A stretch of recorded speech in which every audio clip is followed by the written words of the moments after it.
என் பேர் ஹரிதாஸ். சொந்த ஊர் pathirakottai. பண்ருட்டி தாலுக்காவில்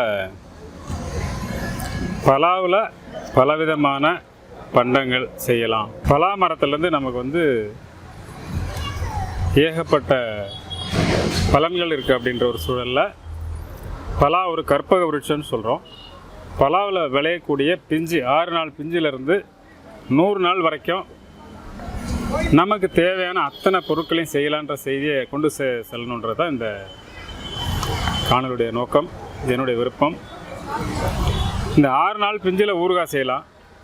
அதுக்கப்புறம் நம்ம முத்தின பிஞ்சு ஒரு பலாக்காயில் எடுத்துக்கிட்டோம்னா அது ஒரு சொலை இருக்குது. அதுக்குள்ளே சொலை இருக்குது, எல்லாருக்கும் தெரியும். சொலையாக தான் சாப்பிட்றோம். சொலை மட்டும் சாப்பிட்றதில்ல, அதில் இருக்க அத்தனை உணவாகுன்றது நம்ம மக்களுக்கு கொண்டு போய் சேர்க்கணுன்றதான் இந்த படப்பனுடைய தொகுப்போட நோக்கம். சொலை இருக்குது, சொலை எல்லோரும் சாப்பிட தெரியும். ஆனால் இந்த சொலையிலேருந்து என்னென்னலாம் செய்யலாம்? ஒரு 50 வகையான பண்டங்கள் செய்யலாம். கொட்டையிலேருந்து ஒரு 50 வகையான பண்டங்கள் செய்யலாம். இந்த சக்கையிலேருந்து 50 வகையான பண்டங்கள் செய்யலாம். இந்த கொட்டை மேலே இருக்க தோல், மெல்லிய தோல், இதிலேருந்து செய்யலாம் அப்படின்ற செய்தியை நம்ம சொல்லணும். எல்லாமே உண்ணக்கூடியது, எல்லாத்துலேயும் சத்து இருக்குது அப்படின்ற செய்தி நம்ம தமிழக மக்களுக்கும் மற்றவங்களுக்கும் கொண்டு போய் சேர்க்கணுன்றது தான் இந்த என்னுடைய நோக்கங்க. அப்படின்னு பார்க்கும்போது இந்த சொலையில் என்ன செய்யலாம்? அப்படியே சாப்பிட்லாம் அப்படின்றது எல்லாருக்கும் தெரியும். இந்த சொலையை பழக்கூழாக மாற்றிட்டோம்னா அந்த பழக்கூழிலேருந்து பல்வேறு வகையான பண்டங்கள் செய்யலாம். அதை ஒரு இனிப்பு மிகுந்த ஒரு சர்க்கரையாக வெல்லமாக நினச்சிட்டு அதை செய்யலாம். அப்படி செய்யும்போது நான் என்ன செஞ்சுருக்கேன் அப்படின்போது அல்வா செய்யலாம். பழக்கூழை வானலியில் நல்லா வதக்கி கொஞ்சம் கொஞ்சமாக சிறுக சிறுக நெய்யை சேர்த்து சரியான பதத்தில் எடுத்துக்கிட்டோம்னா அந்த அல்வா ஓராண்டு காலம் கெட்டு போகாமல் இருக்கும். இது உடம்புக்கு ஆரோக்கியமான ஒரு உணவு. அதே மாதிரி இந்த பலாப்பழத்தை இந்த சொலையை எடுத்து அந்த சொலையை பழக்கூழ் எடுத்து அந்த பழக்கூழை வதக்கி ஜாம் செய்யலாம். எல்லா பழத்திலும் நம்ம ஜாம் செய்யலாம். சொல்ல போனோம்னா இப்போ அதிகமாக தக்காளி ஜாம் செய்கிறோம். எல்லா பழத்திலையும் செய்கிறாங்க. அப்படி செய்யும்போது இந்த கூழை வதக்கி 6 மாதம் வரைக்கும் கெட்டு போகாமல் நம்ம சாப்பிட்டோம்னா நம்ம உடம்புக்கு ஆரோக்கியத்தை சேர்க்கக்கூடியது இந்த ஜாம். ஒரு பலாப்பழத்தில் பழுத்த சொலையை சாப்பிட்றது மட்டும் நமக்கு நிறைய அனுபவங்கள் இருக்குது. இது பழுக்காத சொலையை என்ன பண்ணுறோம்னா விரல் மாதிரி கீறிட்டோம்னா இந்த மாதிரி எண்ணெயில் பொரிச்சிக்கலாம். இது பலா வத்தல். பழுக்காத சொலையை இந்த பலா வத்தல் பொரித்து சாப்பிட்லாங்க. இதே பழுத்த சொலையை என்ன பண்ணுறோம்னா உலர் வற்றல், ட்ரை ஃப்ரூட், இது 1 வருஷம் வரைக்கும் கெடாமல் இருக்கும். இது இந்த பலாவத்தலோட பெருமை என்னன்னு சொல்லணும்னா, அருமை பெருமை சொல்ல போனோம்னா, எதை சாப்பிட்டாலும் ஆரோக்கியம் கூடும் வழி எந்த வகையிலையும் ஆரோக்கியத்தை குறைக்காது. இந்த பழ வத்தலை சாப்பிடும்போது மலச்சிக்கல் எல்லா சத்துக்களும் கிடைக்குது. எந்த மலச்சிக்கல்ன்ற பேச்சுக்கு இடமில்லை. இன்றைக்கி நம்ம அன்றாட உணவில் நம்ம எடுத்துக்கூடிய உணவில் தேவையான நார் சத்து குறைவாக இருக்குது. அதனால் மலம் கழிக்கிறதுல சிரமங்கள் தெரியும் வயசானவங்களுக்கு, மற்றவங்களுக்கு. அந்த சிரமம் இல்லாமல் இருக்கிறதுக்கு ஒரு நாளைக்கு ஒரு 10 கிராம், இது 1 கிலோ விலை 1000 ரூபாய், ஒரு நாளைக்கு 10 கிராம் சாப்பிட்டா போதும். அவங்களோட ஆரோக்கியமும் கூடும், சக்தியும் கூடும். இன்றைக்கி எல்லாரும் உலர் பழங்களும் கொட்டைகளும் சாப்பிட ஆரம்பிச்சிருக்காங்க. வயோதிகர்களும் ஆரோக்கியம் வேணும்னு தேடுறவங்களாம். அவங்க சேர்த்துக்க வேண்டிய இன்னொரு உலர் பழம் எதுனா பலாப்பழம்னு யாருக்கும் தெரியாது. இந்த பழமும் இதுவும் சாப்பிட்லாம். வேணுன்றவங்க தேவைக்கு என்ன அணுகலாம். இல்லை யார் வேணாலும் இந்த வத்தலை போடுறது பெரிய சிரமம் இல்லை. பழச்சொலையை கீறி உலர்த்தி மின் உலர்த்திலையும் பண்ணலாம், சூரிய உலர்த்திலையும் பண்ணலாம். இதை நம்ம சேமித்து வச்சு 1 வருஷம் வரைக்கும் நம்ம சாப்பிடக்கூடிய தகுந்த அருமையான ஒரு உணவுங்க இந்த உலர் பழம், பலாப்பழம். அடுத்தது இந்த பலாக்கொட்டை. நம்ம இப்போ சொலை சாப்பிடும்போது கொட்டை இருக்குது, கொட்டைக்கு மேலே ஒரு மெல்லிய தோல் இருக்குது. இந்த தோல் தோற்பு சுவை உள்ளது. இந்த தோற்பு சுவை உள்ளதை நம்ம என்ன நினைப்போம், அதனுடைய முக்கியத்துவமே உணராமல் தூக்கி எறிஞ்சிருவோம். இதுவும் உணவு, இதுலேயும் சத்து இருக்குது, ஆரோக்கியமான உணவு இருக்குது அப்படின்றாலும் எப்படி சாப்பிட்லாம்? இது 2 வகையான உணவுகளாக நம்ம செய்கிறதுக்கு நம்ம இப்போ பயன்படுத்துகிறோம். அதில் இப்போ பார்த்தோம்னா இது பஜ்ஜி. அந்த தோலில் பஜ்ஜி செஞ்சுருக்கோம், கடலை மாவில் செஞ்ச பஜ்ஜி. அப்போ இதை சாப்பிட்டோம்னா நமக்கு தோற்பு தன்மை நமக்கு கிடைக்குது. அடுத்தது இது பழுத்த சோலையோட அந்த கொட்டை மேலே எல்லாம் தோலுங்க. ஒரு 1/4 கிலோ அந்த பழுத்த கொட்டையோட நல்ல சுவையுள்ள பழத்தினுடைய அந்த தோலை எடுத்துக்கிட்டு அந்த தோலை வந்து ஒரு ஒரு அலுமினியம் டப்பா இல்லைன்னா வந்து சில்வர் டப்பா அல்லது பாட்டில் அடைச்சிட்டு அதுக்கு சமமான தேனை அது மேலே ஊற்றி ஒரு 15 நாள் வெயிலில் வச்சிட்டோம்னா 15 நாளில் இது வந்து பக்குவமாயிடும். அதாவது இது 1 வருஷம் வரைக்கும் சேமித்து ஒரு நாளைக்கு ஒரு தோல் அது சாப்பிட்டோம்னா நம்ம உடம்பு ஆரோக்கியம் எந்த வகையிலும் கெட்டு போகாமல் பாதுகாக்கக்கூடிய தன்மை இந்த தோலுக்கு உண்டு. அடுத்து பலாச்சொலைக்கு பக்கத்தில் இருக்கக்கூடிய சக்கை, நாம் பெரும்பாலும் இது வந்து நம்ம சாப்பிட தவறுறோம். இதில் ஒன்றும் இல்லைன்ட்டு இருக்கக்கூடிய இந்த பலாவில் இருக்கக்கூடிய மொத்தமாக சொலை இருக்குது, சொலைக்குள்ள கொட்டை இருக்குது, கொட்டை மேலே தோல் இருக்குது, பக்கத்தில் சக்கை இருக்குது. இதில் தான் அதிக அளவு நார்ச்சத்து இருக்குது. இதை காய வச்சு மாவாக்கி மற்ற உணவுலேயும் சேர்த்துக்கலாம். யாருக்கு வந்து செரிமான கோளாறு இருக்குது, மலச்சிக்கல் இருக்கும்போது எடுத்துக்கலாம். இந்த சக்கையை வந்து பஜ்ஜியாக போட்டு பக்கோடா போட்டு சாப்பிட்லாம். இங்கே நாம் போட்டு எல்லாருக்கும் பரிமாறிட்டு இருக்கோம். பக்கத்தில் அங்கே இருக்குங்க, அதான் வந்து இந்த பக்கோடா. அதனால் பலாவில் எந்த பொருளும் தேவையில்லாத பொருள் இல்லை, உண்ணக்கூடாத பொருள் எல்லாம் உண்ண தகுந்தவை. இந்த செய்தி வந்து எல்லாருக்கும் போய் சேரணும் அப்படின்றதுக்காக இந்த பலாதின விழாவிலையும் இன்றைக்கி இந்த விதை திருவிழாவிலையும் உங்களுக்கு வந்து இதை வந்து எல்லாருக்கும் பார்வைக்காகவும் நீங்கள் வந்து சுவைச்சு பார்க்கணுன்ற சூழ்நிலை எல்லாம் வந்து செஞ்சு கொடுத்துருக்கோம். அதுக்கப்புறம் வந்து இந்த பலாக்கொட்டையை பொரியலாக வச்சுருக்கோம். எப்படி செய்யணும்னா இந்த பலாக்கொட்டை மேலே ஒரு மெல்லிய ஒரு உறுதியான தோல் இருக்கும். இந்த தோலை எடுத்துடணும். தோலை எடுத்துட்டு இதை 4-8 நறுக்கி அவிச்சு மசாலா போட்டு இதுக்கு வந்து பொரியலாக வச்சுருக்குங்க.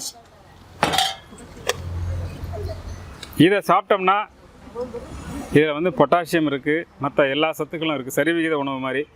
நம்ம வந்து யாருக்கெல்லாம் உயர் ரத்த அழுத்தம் இருக்கோ இந்த பலாக்கொட்டையை சாப்பிட்லாம். இந்த பலாக்கொட்டையில் வந்து ஜாக்லின் அப்படின்ற ஒரு பிரின்சிபல் இருக்குங்க. அந்த ஜாக்லினுடைய வேலை என்னென்னா ஆன்டி வைரல் ப்ராப்பர்ட்டி. இன்றைக்கி கொரோனாவுக்கு பயப்பட்டுருக்கோம், HIV எய்ட்ஸுக்கு பயப்படுறோம். அந்த மாதிரி பல்வேறு வைரஸ் நோய்க்கெல்லாம் எதிர்ப்பு திறன் தரக்கூடியது இந்த பலாக்கொட்டையில் இருக்குது. அப்போ இந்த பலாக்கொட்டையை ஏதோ ஒரு வகையில் உண்ணணும்னா அவிச்சு சாப்பிட்லாம், அல்லது தினமும் 1 ஸ்பூன் சாப்பிடக்கூடிய வகையில் ஒரு பண்டம் வந்து இது வந்து தயார் பண்ணியிருக்கோம்.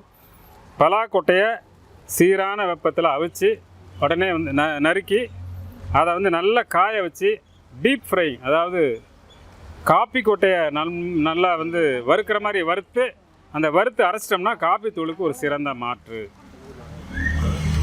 இது 1 கிலோ விலை 750 ரூபா. இதை ஒரு நாளைக்கு 1 ஸ்பூன் சாப்பிட்டோம்னா காஃபியாகவும் எடுத்துக்கலாம், பால் அப்படியே நேரடியாக கலக்கும், ஒரு சத்துள்ள பானமாகவும் இருக்கும், மருந்துக்கே வேலை இல்லை. தண்ணீரில் போட்டு இப்போ மஞ்சள் அவிச்சா சுக்குலாம் செய்கிறாங்கள, கொஞ்சம் அவிப்பாங்க. அவிச்சதுக்கப்புறம் துண்டு துண்டாக நறுக்கி காய வச்சுட்டு இந்த மேலே அந்த தோல் இருக்குல்ல, அந்த உறுதியான தோலை எடுத்துடணும். தோலை எடுத்துட்டு நல்லா காய வைக்கணும். 3 நாள் காயணும். ஈரப்பதம் போன பிறகு நம்ம காப்பி தூள் வறக்கிறோம்ல, காப்பி தூள் அந்த காலத்துலாம் நம்ம அரைச்சி தான் எடுத்தோம். இப்போ எல்லாம் இன்ஸ்டன்ட் காஃபிக்கு போய்ட்டோம். காப்பி கொட்டை அரைக்கிற அதே மிஷினில் அரைச்சிட்டு 1 ஸ்பூன் போட்டுடலாம். காப்பி தூளை வடிகட்டணும், இது வடிகட்ட வேண்டாம், அப்படியே பாலில் போட்டு சாப்பிட்லாம். மிக அற்புதமான உணவு. இதை மோந்து பாருங்கள், என்ன வாசனை அடிக்குன்னு பாருங்கள். கிட்ட அப்படியே டிவிட்டு. காப்பி தூளுக்கும் எந்த விதமான மாற்றம் இருக்குது. எது வறுத்தாலும் அந்த வாசனை இருக்கும். இது காப்பி தூள் வாசனை அப்படியே இருக்கும். நம்ம அங்கே தான் அரைக்கிறோம், நம்ம மிக்சியில் போட்டு அரைக்கிறோம். நீங்கள் அரைக்கலாம். ஏன் காப்பி தூள் மிஷின் நம்ம வீட்டிலே வாங்கி வைக்கலாமே, எந்த மாற்றம் இருக்காது.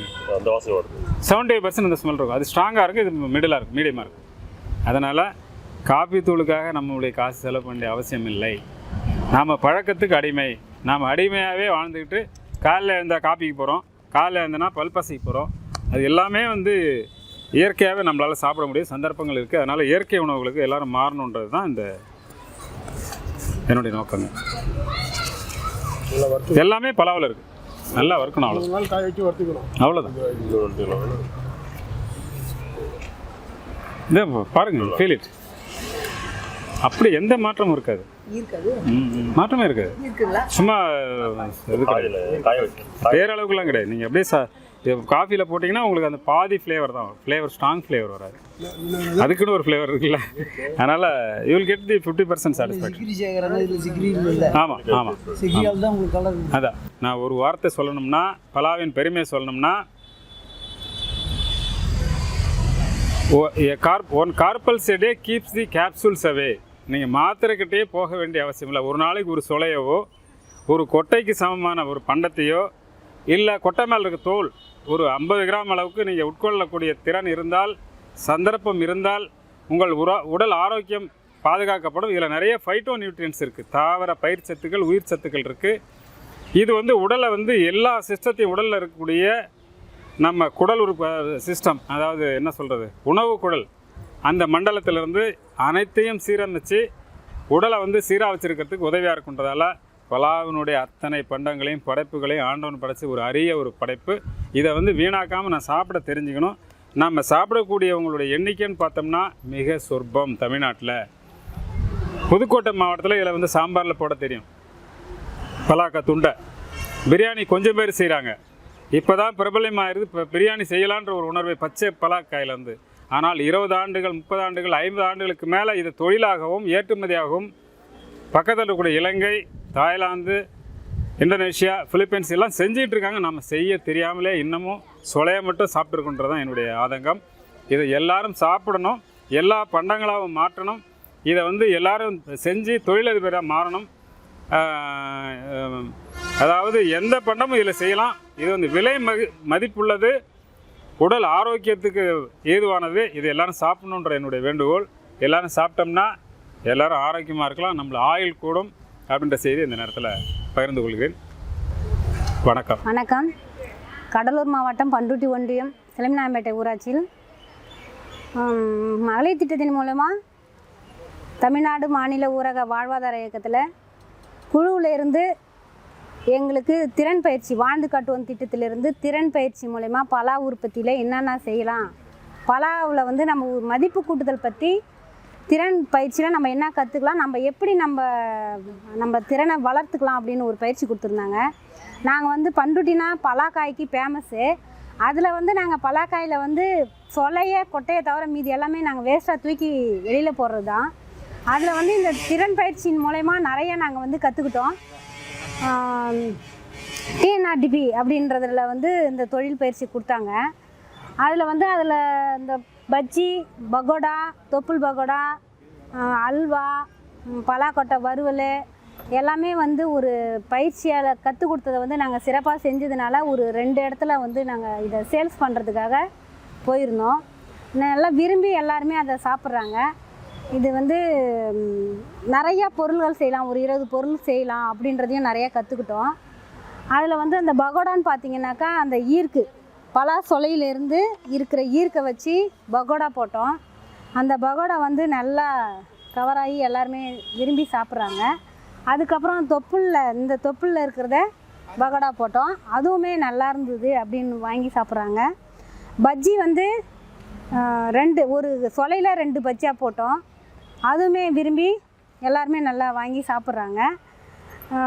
இதுதான் இந்த பஜ்ஜி, இந்த பலாசொலையில் இருக்கிற பஜ்ஜி இதுதான். அதே மாதிரி இந்த தொப்புள் பகோடா, அந்த உள்ளே இருக்கிற இந்த தொப்புள் இருக்குங்களா, இதில் இருக்கிற பகோடா இது சுட சுட போடும்போது நல்லா கடலை மாவு, அரிசி மாவு, கார்ன்ஃப்ளவர் மாவு கொஞ்சமாக தான் சேர்க்கணும். கடலை மாவு, ஒரிஜினல் கடலை மாவு வாங்கி அரைச்சி போட்டோம், நல்லா டேஸ்ட்டாக இருக்குது. அது கூட வந்து இஞ்சி பூண்டு பேஸ்ட் போட்டு உடம்புக்கு ஏற்ற மாதிரி கெடுதல் இல்லாமல் செஞ்சிகிட்ருக்கோம். அப்புறம் பகோடா ஈர்க்கில் செஞ்சிகிட்ருக்கோம். அப்புறம் அந்த சொலையை வந்து நாங்கள் கிடைக்கும் போது சேவ் பண்ணி வச்சுருக்கோம். வத்தலாக போக்கி சூரிய ஒளியில் வத்தலாக்கி வச்சுருக்கோம். இதை நாங்கள் சேவ் பண்ணி வச்சுருக்கோம். அதே மாதிரி பழத்துலேயும் வந்து வத்தை போட்டு வச்சுக்கலாம் அப்படின்றது தான் இந்த வத்தல். இதெல்லாம் நாங்கள் சாம்பிளுக்கு இதெல்லாம் நாங்கள் கற்றுக்கிட்டது இந்த பயிற்சியின் மூலமா. அதுக்கப்புறம் அல்வா வந்து செஞ்சோம். அல்வாவை பார்த்திங்கன்னா 1 கிலோ பழம் எடுத்து அந்த பழத்தில் கூழாக்கிறது, கூழாக்கி அதை வந்து வாணலில் போட்டு கடாயாக இருக்கணும், ஏன்னா ஒட்டாமல் இருக்கணுன்றதுக்காக கடாயில் போட்டு ஃபஸ்ட்டில் கொஞ்சம் நெய் தடவிக்கிட்டோம். நெய் தடவி கிண்டிக்கிட்டே இருக்கணும். அந்த சுருளும் போது கொஞ்சம் கைவிடாமல் கிண்டி கிளறிக்கிட்டே இருக்கும்போது நெய் ஊற்றிக்கிட்டே இருக்கணும். இங்கே பாருங்கள், நெய் தனியாக வந்துடும். அதுக்கப்புறம் அந்த சாறு தனியாக வந்துடும். கரெக்டாக 1 கிலோ பழக்கூழ் வந்து 1 மணி நேரம் ஆகுது இந்த அல்வா தயார் பண்ண. இதில் வேறு எதுவுமே கிடையாது. நெய், பழக்கூழ், அதுக்கப்புறம் தேவைக்கேற்ப சர்க்கரை. தேவைக்கேற்பனாக்கா ஒரு சில பழங்கள் பார்த்திங்கன்னா டேஸ்ட்டாக ரொம்ப ருசியாக இருக்கும், அதுக்கு கொஞ்சமாக சுகர் போட்டுக்கணும். அதுக்கப்புறம் கம்மியாக சொல்ல வந்து டேஸ்ட்டு கம்மியாக இருக்கும்போது நம்ம சுவைக்கு ஏற்ப நம்ம சர்க்கரையை போட்டோம்னா டேஸ்ட்டாக இருக்கும். பலாப்பழமே ஒரு டேஸ்ட்டு. அதை வந்து நம்ம நெய் போட்டு அல்வாவாக கிண்டனா இதனுடைய கிலோ வந்து 1000 ரூபா அப்படின்னு சொல்கிறாங்க. எங்களால் செஞ்சு கொடுக்க முடிஞ்சதுன்னா அவங்களே எடுத்துக்கிறேன்னு சொல்கிறாங்க. அப்புறமே அதை தான் செய்யணும்னு நினைக்கிறோம். அதுக்கப்புறம் பார்த்திங்கன்னா பலாக்கொட்டையில் வறுவல் செஞ்சோம். இந்த கொட்டை வந்து அதுக்கு முன்னாடி இதெல்லாம் நாங்கள் மெனக்கிட்டு செய்கிறது கிடையாது. இதை வந்து நாங்கள் செய்கிறது கிடையாது. ஆனால் வந்து இப்போ வந்து இதை செஞ்சு எடுத்துகிட்டு வந்து இந்த ஒரு கப்பு 10 ரூபான்னு கொடுக்கும்போது எல்லாருமே வாங்கி சாப்பிட்றாங்க நல்லா இருக்குது அப்படின்றத. இப்போ 2-3 இடத்துல நாங்கள் வந்து இதை கடை மாதிரி 2 இடத்துல போட்டிருக்கோம். நல்லா போகுது, சேல்ஸ் போகுது. இதன் மூலயமா எங்கள் தொழிலை நாங்கள் மேம்படுத்தலாம் இந்த குழுவிலேருந்து அப்படின்னு நினச்சி இதை செஞ்சுக்கிட்டு இருக்கோம். நன்றி, ரொம்ப நன்றி சார்.